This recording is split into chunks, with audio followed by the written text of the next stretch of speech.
Welcome to our channel.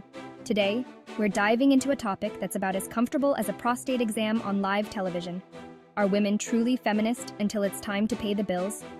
Now, before you grab your pitchforks, let's be clear. This isn't about throwing shade on the entire female population. This is about a specific criticism leveled at some who seem to cherry-pick the parts of feminism they like, conveniently forgetting the equal responsibility part of equal rights. So, buckle up as we unpack this loaded statement and explore the nuances of this criticism. Let's be honest, feminism has brought about some fantastic changes over the years.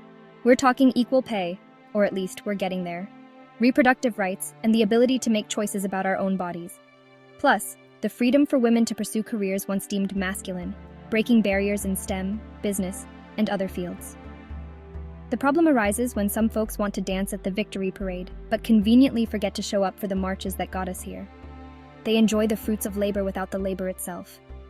These are the folks who reap the benefits of feminist progress, without actively contributing to the movement or even acknowledging the generations of women who fought tooth and nail for these rights.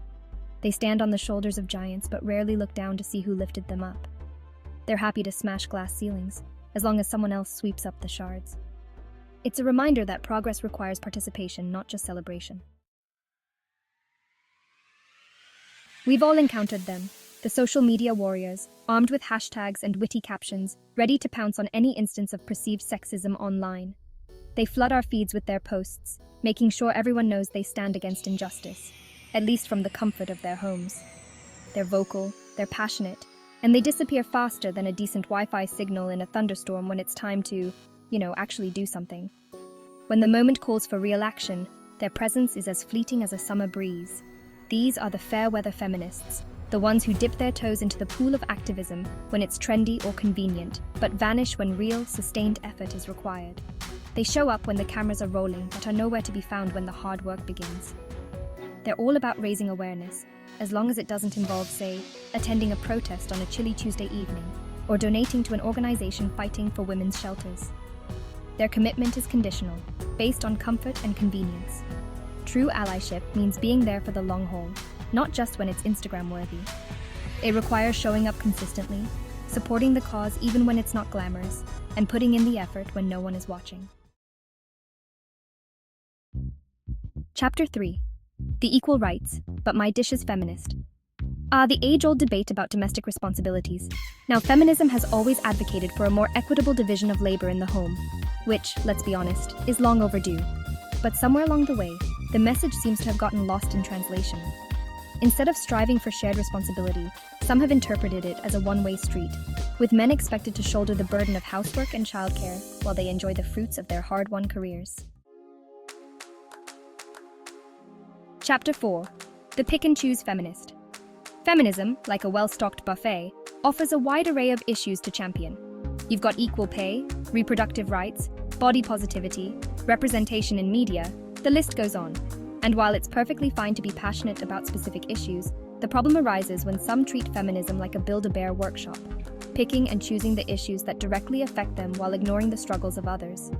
True feminism requires intersectionality. It's about recognizing that women are not a monolith, and that their struggles are interconnected. Chapter 5. The System-Blind Feminist. We live in a world built on centuries of systemic gender inequality. This inequality is deeply rooted in our history and continues to shape our present. It's like the foundation of a house. It's there even if you can't see it, silently influencing everything. These foundations are often invisible but incredibly powerful. The issue is, some folks seem to be wearing those rose-tinted glasses that make systemic issues disappear. They see the world through a lens that obscures the deeper problems. They focus on individual instances of sexism or misogyny, which, don't get me wrong, are important to address. These instances are the visible symptoms of a much larger issue. But they fail to acknowledge the larger forces at play. The systemic structures that uphold and perpetuate gender inequality are often ignored. To truly dismantle gender inequality, we need to look beyond individual acts of sexism and address the very structures that perpetuate it.